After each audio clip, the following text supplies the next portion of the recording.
As a general rule, you should replace the ear cushions on your Bose A30 Aviation Headset every 6 months or 350 flight hours. Here's how to do it. First, make sure the ear cushions on your headset are authentic Bose cushions.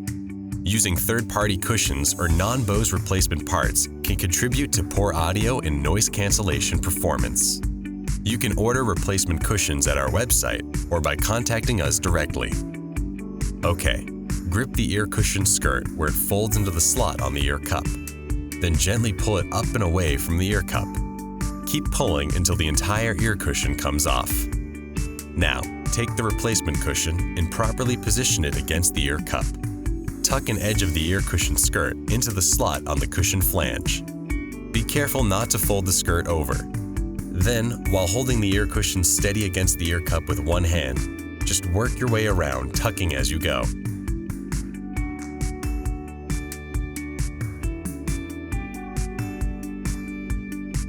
When you're done, it's a good idea to hold the entire cushion and adjust its position to remove any wrinkles. Do the same with the other ear cup and you're done. If you need more help, please visit our website or contact us directly.